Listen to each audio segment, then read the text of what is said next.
প্রাণপ্রিয় ছাত্রছাত্রীরা, তোমরা ভালো আছো নিশ্চয়ই। দেখো, ত্রিকোণমিতি ক্লাস চলছিল। ত্রিকোণমিতি দুইটা ক্লাস নিয়েছি ত্রিকোণমিতির উপরে। আজকে তৃতীয় ক্লাস। আমরা আজকে কিছু সূত্র নিয়ে আলোচনা করব, যে সূত্রগুলোর প্রতিপাদন আসলে আমাদের আসে না এখন। সিকিউ এর পরে আর আসে না। সিকিউ যখন ছিল না তখন এক বছর এটা এক বছর ওইটা আসতো, এখন আর প্রতিপাদন আসে না, যার কারণে সূত্রের প্রতিপাদন গুলো আর আমি না শিখাই। আমি একবারে সূত্রতেই চলে যাই। তবে দেখো, কিছু সূত্র আমি শিখাবো, কিছু টেকনিক কিভাবে সহজে সূত্রগুলো মনে রাখা যায় সেই কাজ আমি তোমাদের দেখাই দেওয়ার চেষ্টা করব। আমরা চলো আজকের ক্লাসে চলে যাই। আমাদের ত্রিকোণমিতির থার্ড ক্লাস। ত্রিকোণমিতির third class.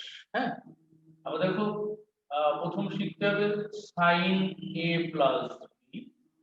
Sign A plus B, sine A cos B, sine A cos B plus cos A sine B. দেখো, আমার sine A plus B, sine A cos B plus cos A sine B. Number 2, sine A minus B. দেখো, sine A cos b minus cos a sin b। ঠিক আছে, এটা মনে রাখতে হবে। এটা আমার একেবারেই সবগুলোই মনে রাখলে বলো, সূত্র মানেই মনে রাখা। সূত্র মানেই মনে রাখা, যে যত সূত্রগুলো মনে রাখবা, মাথায় রাখবা, তার জন্য তত মঙ্গলজনক।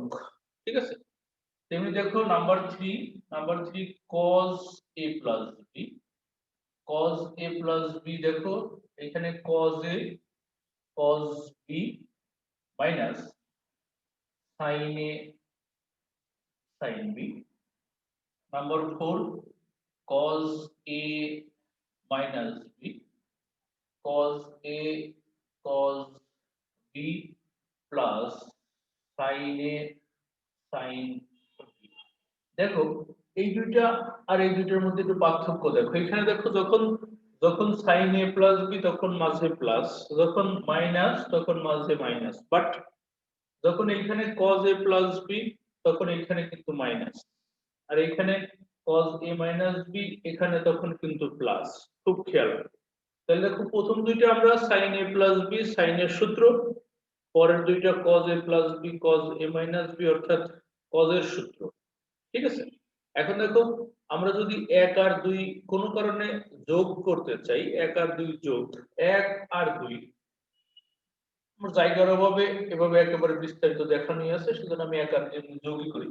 দেখো, 1 আর 2 যদি আমরা যোগ করি, যোগ 1 আর 2 অর্থাৎ এই যে এই 1 আর 2, হ্যাঁ, এই 1 আর 2 যদি যোগ করি, তাহলে দেখো আমাদের কি পরিস্থিতি দাঁড়াবে। ডান পাশে cos a sin b cos a sin b কেটে যাবে। তারপরে আমার দাঁড়াবে 2 sin a 2 sin a cos b সমান sin a plus b plus sin a minus b।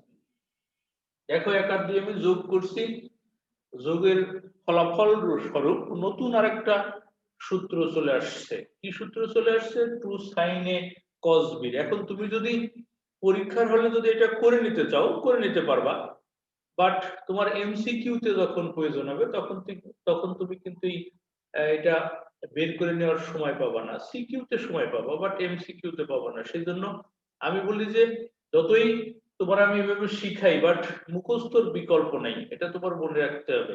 আর 1 আর 2 যদি দেখো বিয়োগ করি, 1 বিয়োগ যদি 2 করি, যদি বিয়োগ করি, তাহলে দেখো sin a cos b sin a cos b কেটে যাবে। তার মানে থাকবে হচ্ছে 2 cos a 2 cos a sin b থাকবে। সেই ক্ষেত্রে দেখো sin a plus b minus sin a minus b হবে। দেখো, 1 আর 2 যোগ করছি আর বিয়োগ করছি, বিয়োগ আর যোগের ফলে নতুন আরো দুইটা সূত্র চলে আসছে আমাদের। ঠিক আছে, এখন দেখো, এমনিভাবে 3 আর 4 আমরা যোগ করি আর বিয়োগ করি। 3 যোগ 4 যদি যোগ করি, ইনার সাইড যোগ করলে দেখো sin a sin b কেটে যাবে, শুধু cos a cos b থাকবে। তার মানে আমরা লিখতেই পারি যে 2 cos a cos b সমান cos a plus b plus cos a minus b। এমনি 3 থেকে যদি 4 বিয়োগ করি, দেখো 3 থেকে যদি 4 বিয়োগ করি, বিয়োগ করলে দেখো cos a cos b কেটে যাবে, সেক্ষেত্রে এখানে মাইনাস থাকবে, -2 sin a sin b থাকবে। 3 থেকে 4 বিয়োগ, তো তাহলে cos a plus b minus cos a minus b। এখন দেখো এই যে 3 থেকে 4 বিয়োগ করলাম যখন, তখন দেখো এখানে একটা মাইনাস আসছে। আমরা যখন সূত্র দিয়ে কাজ করব, তখন এই মাইনাসটা আমরা রাখবো না, এই মাইনাসটা থাকবে না, এই মাইনাসটা রাখবো না, এই মাইনাসটা থাকবেও না। তাহলে আমরা কি করব, তাহলে এই মাইনাস উভয় পাশে একটা -1 দিয়ে গুণ করব। আমরা 9 10 এ যা শিখছি, সুন্দর কথা 9 10 এ শিখছি, কিছু কথা 9 10 এ সুন্দর শিখছি আমরা, যেমন তার মধ্যে এটা যে উভয় পক্ষকে -1 দ্বারা গুণ করে একটা সুন্দর কথা, আমার কাছে খুব ভালো লাগে এই কথাটা, তোমরা 9 10 এ শিখছো। যেমন শিখছো হয় অথবা, আহ সমাধানের ক্ষেত্রে এই কথাগুলো সুন্দর, কিন্তু আবার অনেক কিছুই, যাক সে বিষয় না যাই। তাহলে দেখো উভয় পক্ষে আমরা যদি মাইনাস দ্বারা গুণ করি, তাহলে আমরা বেসিক্যালি সূত্রটা এভাবে চলে আসবে, 2 sin a sin b সমান, দেখো এই cos a minus b টা আগে চলে আসবে, cos a minus b আগে চলে আসবে, আর cos a plus b পরে চলে যাবে। তার মানে আমরা এইটা শিখবো, উপরেরটা আমাদের, আর যদি কেউ ভাবো যে এই মাইনাস সহ শিখবো, নো প্রবলেম। তবে আমরা ম্যাক্সিমাম ক্ষেত্রে 2 sin a sin b সূত্র শিখি, cos a minus b minus cos a plus b। আমিও যখন অঙ্ক করাবো তখন এটা দিয়েই করাবো। তাহলে দেখো আমরা প্রথমে এই চারটা একেবারে টানা মুখস্থ লাগবে, এই চারটা যোগ বিয়োগ করে আরো নতুন চারটা সূত্র আমরা নিয়ে আসলাম।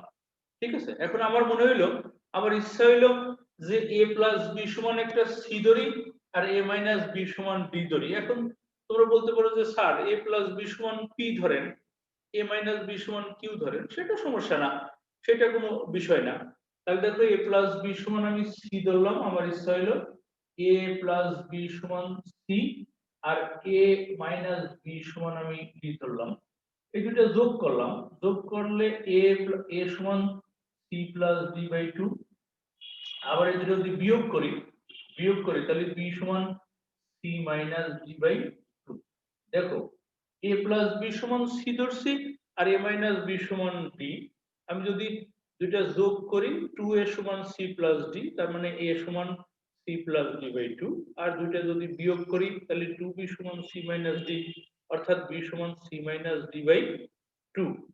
এখন দেখো আমরা যদি এইখানে এটা কোনো নাম্বার টাম্বার দিয়ে হয়নি, আমি যদি এটা মনে করো যে 5 নাম্বার দেই, এটা 6, এটা 7, আর লাস্টেরটাই 8 দিই, লাস্টেরটা দেখো 5 এর পরিবর্তিত রূপ কি, আমি উপরের গুলো মুছে দিই, উপরের গুলো মুছে দিলাম, না হলে নিচে লিখলে দেখতে পাবো না। উপরের 5 এর পরিবর্তিত রূপ, দেখো 5 এর পরিবর্তিত রূপ খেয়াল করো, 5 এর পরিবর্তিত রূপ আমার দেখো, এই যে ডান পাশে sin c plus sin d, আমি এটা বামে লিখলাম। 5 এর পরিবর্তিত রূপ sin c plus sin d সমান 2 sin a মানে c প্লাস d বাই 2, আর b মানে c মাইনাস d বাই 2। তাহলে দেখো sin c plus sin d, sin c plus sin d সমান 2 sin c plus d by 2 cos c minus d by 2। দেখো a এর মান পেয়েছি আমরা এখানে, b এর মানও পেয়েছি এখানে, ঠিক আছে। আর a প্লাস b সমান c ধরেছি, a মাইনাস b সমান d ধরেছি, ঠিক আছে। দেখো 5 এর পরিবর্তিত রূপ। তেমনি 6 এর পরিবর্তিত রূপ দেখো, 6 এর পরিবর্তিত রূপ হচ্ছে sin c minus sin d সমান 2 cos c plus d by 2 sin c minus d by 2। 7 এর পরিবর্তিত রূপ দেখো, 7 এর পরিবর্তিত রূপ দেখো, cos c minus plus cos d সমান 2 cos c plus d by 2, আর cos C minus B by 2। এমনি ভাবে 8 এর পরিবর্তিত রূপ আমরা দেখি। 8 এর পরিবর্তিত রূপ দেখো, cos d minus cos c সমান 2 sin c plus b by 2 sin c minus b by 2। আবার দেখো এখানে একটা অড সিচুয়েশন এসে গেল, সবগুলো সি আগে ডি পরে, বাট লাস্টেরটা ডি আগে সি পরে এসে গেল। আমরা যদি এই একই কাজ এই লাস্টেরটাকে যদি মাইনাস দ্বারা যদি গুণ করি, মাইনাস দ্বারা, তাহলে cos c minus cos d চলে আসবে। ডান পাশে আমরা একটা মাইনাস এক জায়গায় পুশ করে দেব। দেখো আমরা যেটা শিখি সাধারণত সেটা শিখাই আমরা। দেখো আমি এই কাজ করব, যদি আমি এইখানে মাইনাস দ্বারা গুণ করে দেই, তাহলে দেখো আসবে cos c minus cos d সমান 2 sin c plus d by 2 sin d minus c by 2। এই মাইনাসটা আমরা এখানে গুণ করে দিয়েছি, মাইনাসটা এখানে গুণ করে দিয়েছি, মাইনাসটা সাইন এর আগের মাইনাস, সাইন অফ মাইনাস থিটা আমরা শিখেছিলাম সাইন অফ মাইনাস থিটা সমান মাইনাস সাইন থিটা। তাহলে মাইনাস সাইন থিটা হইলে সাইন অফ মাইনাস থিটা হয়। দেখো আমরা শিখেছিলাম এইটা সাইন এর মাইনাস সমান মাইনাস সাইন থিটা। তাহলে এই মাইনাস সাইন থিটা থাকলে এই মাইনাসটা থিটার আগে নিয়ে আসা যায়। তাহলে আমি এখন মাইনাস যে কোনো জায়গায় গুণ করতে পারি। তুমি যদি বলো যে স্যার আপনি এখানে করলেন না কেন গুণ, এইখানেও করা যায়। তাহলে মাইনাস বি মাইনাস সি আসবে, মাইনাস সি মাইনাস ডি আসবে। আমরা এখানে গুণ করলে এই দেখো সি মাইনাস ডি আছে, গুণ করলে ডি মাইনাস সি আসছে। আমরা এখানে এটা শিখবো, cos c minus cos d 2 sin c plus d by 2 sin d minus c by 2। Odd situation একটা, এই অড সিচুয়েশনটা যেন মাথায় থাকে। cos c minus cos d odd situation, তেমনি 2 sin a sin b odd situation. এই দুইটা পরিস্থিতির জন্য আমাদের ঝামেলা না করে। আবার 4 4 4 8 8 4 12 12টা, 4টা শিখলে আরো 8টা তৈরি করে নেওয়া যায়। তবে তোমরা অবশ্যই সিকিউ এর সময় যদি কোনো হেল্প লাগে তখন এরকম হেল্প নেবা, বাকি সময় তোমাদের মুখস্থ থাকাই বেটার আমি মনে করি। কারণ এমসিকিউ এর সময় যদি তুমি এই সূত্রটা আসে, তুমি এই সূত্রটা যদি বানায় নিতে চাও, বেশ কয়েক মিনিট সময় চলে যাবে। ফলাফল কি হবে তা তোমরা ভালোই বুঝতে পারছো এমসিকিউ এর দিতে দেয়। সেজন্য আমি বলি মুখস্থ রাখা বেটার। তারপরে যদি সিকিউ তে ভুলেই গেছো, মনে করো বসে আছো, সিকিউ 5টা যদি তুমি পারো, আমি নিশ্চিত তোমার জন্য যে সময় বরাদ্দ তার অনেক আগেই তোমার শেষ হয়ে যাবে। মনে করো যে 4টা দিছো, আর একটা সূত্রের জন্য তোমার সমস্যা হচ্ছে, তখন তুমি সূত্রটা একটু এভাবে সুন্দর করে সাজায় গুছায় নিয়ে তারপরে কাজ করতে পারো। ঠিক আছে?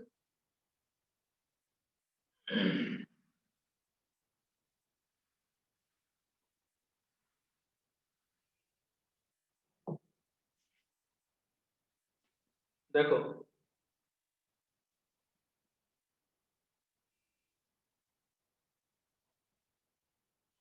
আমার ইচ্ছা হইলো যে আমি সাইন 105 ডিগ্রির মান বের করব।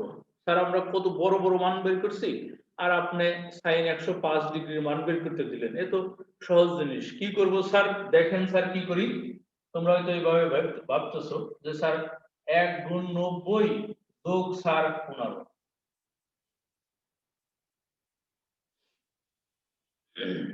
তাই করব। তাহলে কত হবে স্যার? তাহলে হবে হচ্ছে যেহেতু সেকেন্ড কোঅর্ডিনেটে অল সাইন প্লাস পরিবর্তন হয়ে যাবে cos sir 15 degree, cos 15 degree. আমি কিন্তু তা চাইনি, আমি চাইছি সাইন 105 ডিগ্রির মান। তুমি বলে দিলে যে স্যার cos 15 ডিগ্রি সাইন 105 ডিগ্রির মান, তা আমি মেনে নেব না, তাহলে কি মান বের করতে হবে আমার। দেখো এখানেই আমাদের এই যে সূত্রগুলো শিখলাম, এই সূত্রগুলোর কাজ লাগবে। এই সূত্রগুলো সাইন 105 যখন আসবে, তখন এভাবে যখন আমাদের কাজ হইলো না, তখন আমাদের ওই সূত্রগুলো কাজে লাগবে। কখন বুঝবো? অবশ্যই বুঝবো। এখানে সাইন 105 না থেকে যদি মনে করেন যে সাইন কত থাকতো, সাইন 105 আর 30 135 থাকতো, 135, তাহলে কিন্তু এখানে কত হইতো? 45। 45 cos 45 এর মান আমরা জানি, তখন কিন্তু আমরা মান বের করে ফেলতে পারতাম। কিন্তু এখন যেহেতু sin 105 ডিগ্রি বলছে, সেই জন্যই আমাদের ঝামেলা। তাহলে যদি এরকম থাকে 105 আমরা লিখতে পারি, এটা লিখতে পারি sin 60 plus 45, 60 degree plus 45 degree. এখন আবার মনে তোমার প্রশ্ন, স্যার কেন আপনি 60 আর 45 লিখলেন? স্যার আপনি লেখেন তো 120 মাইনাস 15। আপনি তো স্যার 105ই আনছেন। আপনি স্যার আপনি আনছেন 105, কেন 60 আর 45 যোগ করে কি 105 হয়েছে না? 105 হয়েছে। আপনি তো সে 105ই আনছেন, আপনি 120 মাইনাস 15 আনেন। দেখো আমার এখানে এমন দুইটার যোগফল বা বিয়োগফল রূপে আনতে হবে যে মানগুলো আমরা সাধারণত জানি, যেমন 30 ডিগ্রি, 45 ডিগ্রি, 60 ডিগ্রি। এই মানগুলো আমাদের মুখস্থ থাকে ন্যাচারালি আমাদের জানা থাকে। সেই মানের সাহায্যে আমাদের এগুলো যোগ বা বিয়োগ করতে হবে। যে 105 এমন ভাবে যোগ করছি আমি যাতে 60 আর 45 সব মানগুলো মোটামুটি আমাদের মুখস্থ, তাই না? 105 ওই 100 প্লাস 5 কিন্তু আমি করি নাই, করব না। কেন? কারণ 100 ডিগ্রির মানও আমার মুখস্থ নেই, 5 ডিগ্রির মানও আমার মুখস্থ নেই, 60 ডিগ্রির মানও আমার মোটামুটি মুখস্থ, 45 ডিগ্রির মানও মুখস্থ। যদিও আমার মুখস্থ থাকে না, বাট তোমাদের মুখস্থ রাখতে হবে। তা তো বোঝোই কি কাজে রাখতে হবে। পরীক্ষা তো আমার দেওয়া লাগবে না, পরীক্ষা দেওয়া লাগবে তোমাদের, তাই না? তাহলে দেখো, এই দেখো এখন যদি তুমি এটাকে মনে করো যে এটাকে মনে মনে ভাবো এ আর এটাকে মনে মনে ভাবো B, sine A plus B. দেখো একেবারে 1 নম্বর সূত্রটাই আমার কাজে লাগছে। আমি কি লিখছিলাম? Sine A cos B plus cos A sine কত বি। এখন দেখো প্রত্যেকটার মানই আমার জানা আছে। সাইন 60 ডিগ্রি, সাইন 60 ডিগ্রির মান কত? √3/2। cos 45 ডিগ্রির মান 1/√2, √3/2 1/√2 প্লাস cos 60 ডিগ্রির মান হাফ, আর সাইন 45 ডিগ্রির মান 1/√2। দেখো 2√2 কমন যায়, তাহলে √3 প্লাস কত 1। তাহলে সাইন 105 ডিগ্রির মান হচ্ছে √3 প্লাস 1। ঠিক আছে? সাইন 105 ডিগ্রি যখন মান নির্ণয় করতে বলবে তখন সাইন 105 ডিগ্রির মান হচ্ছে √3 প্লাস 1/2, 2√2। এখন এইটাকে আরো কিছু করা যায়, তোমার এরকম কিছু আসতে পারে। মনে করো যে উপরে √2 নিচে √2 দিয়ে তুমি গুণ করো, √2 উপরে √2 নিচে √2 দিয়ে গুণ করো, তাহলে কি দাঁড়াবে? √6 প্লাস √2/4। প্রমাণ আসতে পারে। তোমার এমসিকিউ দিয়ে দিল, এমসিকিউ সাইন 105 ডিগ্রির মান এইটা দেবে, যদি এমসিকিউ তে দেয়। তোমার এইটা দেবে না, এটা দেবে না, এটা দেবে না, খুব খেয়াল। সাইন 105 ডিগ্রির মান যদি এমসিকিউ তে দেয়, চারটে অ্যানসারের মধ্যে এইটা পাবা। এইটা পাওয়ার সম্ভাবনা খুবই কম। সেজন্য আমার কিন্তু মাথায় রাখতে হবে, এইটাকে √2 দ্বারা গুণ করে আমি এইটা নিয়ে আসছি। ঠিক আছে? এরপর দেখো চলে যে আরেকটা আমরা অন্য একটা কাজ করি। এখন মোটামুটি পারবা, এরকম আসলে, এরকম থাকলে পারা যাবে না?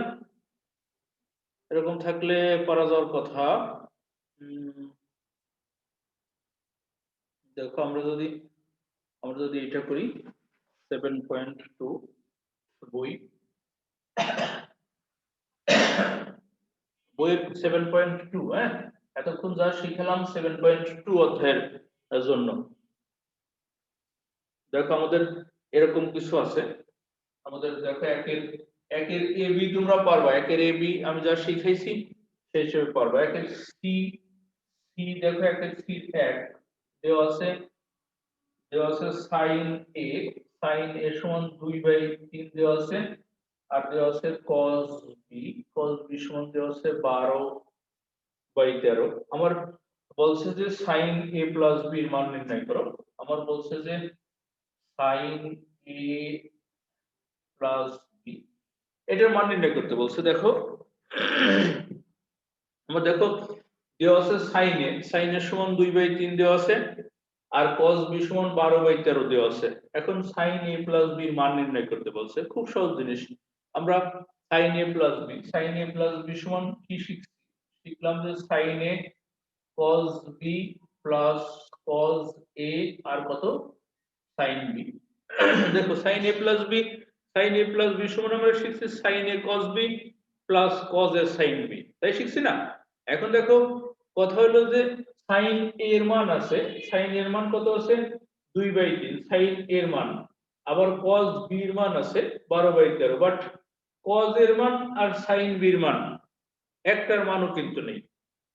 এই যে এই দুইটা cos a আর sin b এই দুইটার মান কিন্তু আমার নেই, তো আমার cos এটা লাগবে, sin b টা লাগবে। যেহেতু cos a লাগবে, cos a আমি কার কাছ থেকে হেল্প নিতে পারি? sin a এর কাছ থেকে। কেন cos a আর sin a পরস্পর দুই ভাই ওরা? কেন দুই ভাই? cos a আর sin b বা cos a cos b মিলে কি কখনো 1 হওয়ার পসিবল আছে? 1 হওয়া সম্ভব না, বাট cos a আর sin a মিলে 1 হইতে পারে। কিভাবে? cos square a plus sin square a সমান 1। দুইটারই যদি কোণ অভিন্ন থাকে তাদের বর্গের সমষ্টি 1, বাট কোণ ভিন্ন থাকলে কিন্তু এই কাহিনী হইতে পারে না, তাই তো? দেখো cos a, তাহলে cos a এর মান বের করার জন্য আমরা sin a এর কাছ থেকে হেল্প নিব। তাহলে আমরা জানি cos a সমান √1 মাইনাস sin স্কয়ার a লিখতে পারি, বা যদি আরেকটু ব্যাকে আসো বা আরেকটু বিস্তারিত করতে যাও তাহলে করবা যে cos square a plus sin square a সমান 1। ঠিক আছে, তাহলে দেখো প্রথমটা আমি এভাবে করে দিই, এখানে আমি একটা নাম্বার দিয়ে নিই 1। তাহলে লেখো এখানে cos square a plus sin square a সমান 1।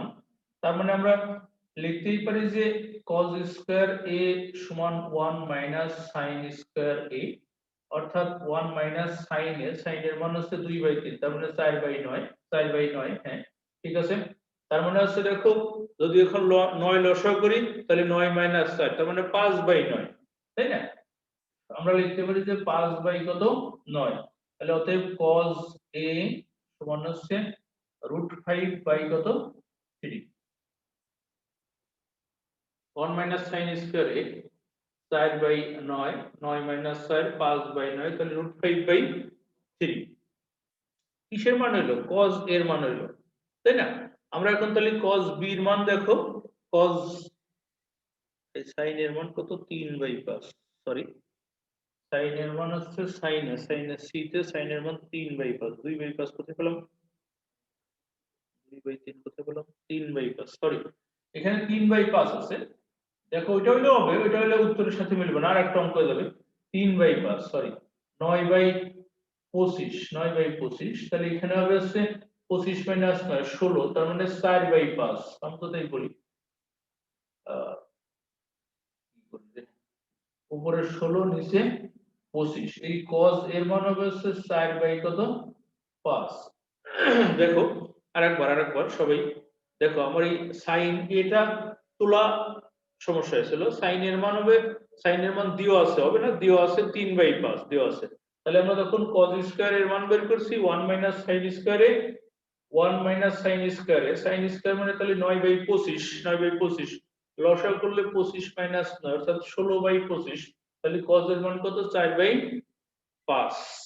ঠিক আছে, এমনি ভাবে আরো কি দরকার আমার? দেখো sin b দরকার, আমরা তাহলে লিখতে পারি এবং sin b সমান √1 মাইনাস cos স্কয়ার b, একবার লিখে দিলাম। হ্যাঁ, তাহলে দেখো √1 মাইনাস cos স্কয়ার 12 কে বর্গ করলে 144, 13 কে বর্গ করলে 169, তাহলে দেখো 144/169, তার মানে রুটের মধ্যে নিচে 169 থেকে 44 বাদ দিলে কত থাকে? 169 থেকে 44 বাদ দিলে থাকে হচ্ছে 5 5 2 25, তার মানে হচ্ছে অতএব sin b সমান হচ্ছে 5/13। তাহলে দেখো sin b সমান 5/13, 13 আর cos cos a সমান 4/5 আর sin b সমান 5/13। এখন দেখো cos a আর sin b এর মানই আমার প্রয়োজন ছিল, তাহলে আমরা এখন ওই একে চারটা মান বসাই দিই একে। তাহলে দেখো অতএব 1 ইমপ্লাই করে বা 1 নং হতে পাই যা বলো তোমরা, 1 ইমপ্লাই করে sin a প্লাস b সমান sin এর মান হচ্ছে 3/5, sin এর মান 3/5 cos b এর মান 12/13 আর cos এর মান 4/5 sin b এর মান 5 কত 13। তাহলে দেখো লসাগু করো, 5 গুণ 13 লসাগু, দুইটার নিচেই 5 গুণ 13, 5 গুণ 13 লসাগু, তাহলে উপরে 36, 3 12 36 প্লাস আছে 4 5 কত 20, তাহলে 6 3 আর 2 5, উপরে 56, 5 13 কত 65, 56/65। দেখো যেহেতু মাঝে একবার তুলতে সমস্যা হলো, আমার দেখতে সমস্যা হয়েছে, আমি অন্য একটা অঙ্ক দেখে বলছি। আমি আরেকবার রিক্যাপ, অঙ্কটা রিক্যাপ দেখো। দেওয়া আছে sin এর মান 3/5, cos b এর মান 12/13। আমার sin a plus b এর মান নির্ণয় করতে বলছে, তাহলে আমি sin a plus b এর মান, আমরা জানি যে sin a plus b সমান sin a cos b plus cos a sin b, cos a sin b। তাহলে দেখো এখন আমার sin a R cos b এর মান দেওয়া আছে, বাট cos a আর sin b এর মান আমার দেওয়া নাই, তাহলে cos a টা বের করতে হবে আর sin b টা বের করতে হবে। cos a যখন বের করতে হবে তখন sin a এর কাছ থেকে হেল্প নিতে হবে, আর যখন sin b বের করতে হবে তখন cos b এর কাছ থেকে হেল্প নিতে হবে। দেখো যখন cos a বের করব তখন sin a এর কাছ থেকে হেল্প নেব যেহেতু, তাহলে আমরা জানি যে cos square a plus sin square a সমান কত 1, 1 জানি তাই না। তাহলে দেখো cos স্কয়ার a সমান কি 1 মাইনাস sin স্কয়ার a, তাহলে 1 মাইনাস sin এর মান কত 3/5 ছিল, সেই 3/5 টাকে বর্গ করলে কত হবে 9/25। এখানে দেখো 25 লসাগু, 25 লসাগু, সেই 25 লসাগু করলে 25 মাইনাস 9 অর্থাৎ 16 কত হবে 25। তার মানে cos এর মান হবে হচ্ছে cos এর মান হবে 4 কত 5, 4/5। ঠিক আছে, তেমনি ভাবে দেখো লিখতে পারি sin b সমান √1 মাইনাস cos স্কয়ার b, তাহলে 1 মাইনাস cos b এর মান হচ্ছে 12/13, তাহলে 12 স্কয়ার 144 আর 13 স্কয়ার 169, এটা 169 লসাগু করলে 169 মাইনাস 144 অর্থাৎ 25/169, তার মানে 5 কত 13। তাই দেখো এখন একে মান বসাই দিয়েছি, একে মান বসাই দিয়ে যোগ বিয়োগ করে দিচ্ছি। ঠিক আছে, দেখো এই যে ত্রিকোণমিতি, এই ত্রিকোণমিতির সূত্রগুলো তোমার সুন্দর করে পড়তে হবে। আগের সূত্র, ত্রিকোণমিতি মানেই সূত্র, ত্রিকোণমিতি ক্যালকুলাস এই জিনিসগুলো যে যত সূত্রগুলো ভালো মাথায় রাখতে পারবা তার জন্য তত মঙ্গলজনক। ত্রিকোণমিতির সূত্র পরবর্তীতে ক্যালকুলাসে লাগবে, ইন্টিগ্রেশন ডিফারেন্সিয়েশন, ক্যালকুলাস মানে ইন্টিগ্রেশন ডিফারেন্সিয়েশন লাগবে তোমার, সব জায়গা লাগবে, সারা জীবন লাগবে এই জিনিসগুলো যদি ম্যাথমেটিক্স রিলেটেড থাকো। আমি আগেই বলি ওই ডাক্তার হইলেও তোমার লাগবে, তাই না? ডাক্তার হইলেও বিসিএস যখন দিবা তখন, প্লাস হায়ার স্টাডিতে যখন যাবা তখন সব সময় লাগবে। এই তোমার ত্রিকোণমিতির যে সূত্রগুলো ছাড়বে না, তোমার পিছু ছাড়বে না, সারা জীবন লাগবে। অতএব এই জিনিসগুলো তোমার মাথায় রাখতে হবে, সুন্দর করে মাথায় রাখতে হবে। আমি তো দেখাই দিলাম সূত্রগুলো কিভাবে আসছে, কোথা থেকে আসছে, অনেক কিছুই দেখাই দিয়েছি, সেগুলো দেখবা, প্লাস নিজেরাও পড়বা, আর পড়তে হবে করতে হবে। তোমরা 7.2 একের এ আর বি দেখো যে সাইন 75 ডিগ্রি আছে, কজ 165 ডিগ্রি আছে, tan 105 ডিগ্রি আছে, তাই না? তারপরে দেখো বি তে আছে tan 75 ডিগ্রি সমান 2 প্লাস √3, প্রমাণ করো। এই জিনিসগুলো তোমরা একটু বাসায় বসে বসে দেখবা। আচ্ছা tan এর সূত্রটা আমি একটু বলে দিই তাহলে। tan দেখো tan a plus b, tan আমরা তখন সাইন আর কস শিখছি তাই না, tan a প্লাস b দেখো tan a plus b হচ্ছে tan a plus tan b আর 1 minus tan a into tan b। tan a plus b, tan a plus b সমান tan a plus tan b by 1 minus tan a into tan b। ঠিক আছে, দেখো এখন যদি এইখানে plus থাকে তাহলে দেখো এইখানে প্লাস আর বাকি জায়গা কি মাইনাস। তেমনি ভাবে যদি এখানে মাইনাস দাও যদি এখানে যদি মাইনাস দাও তাহলে এখানে মাইনাস হবে, এখানে মাইনাস হবে আর এখানে কি হবে প্লাস হবে, প্লাস হবে। ঠিক আছে, দেখো এইখানে প্লাস হইলে উপরে প্লাস, এইখানে মাইনাস হইলে উপরে মাইনাস, নিচে তার বিপরীত চিহ্ন tan a plus b বা tan a minus b, যেটাই শেখো সেটাই ঠিক আছে। tan a plus b বা tan a minus b দুইটাই তোমাদের মাথায় থাকলো, তাহলে একের অঙ্কগুলো করবা, আমি নেক্সট ডে থেকে দুইয়ে চলে যাবো। ভালো থাকো। এই করোনার মধ্যে করোনা আবার বৃদ্ধি পাচ্ছে আস্তে আস্তে, মৃত্যুর হার বাড়ছে, তোমরা একটু সতর্ক থেকো, বাসায় থেকো, বাসা থেকে সাধারণত বেরোনোর ইমার্জেন্সি না হলে বেরোনোর প্রয়োজন নেই, বেরোলে মাস্ক পরে বেরোবা। ভালো থাকো, সুস্থ থাকো, এই কামনায় আজকের মতো বিদায়।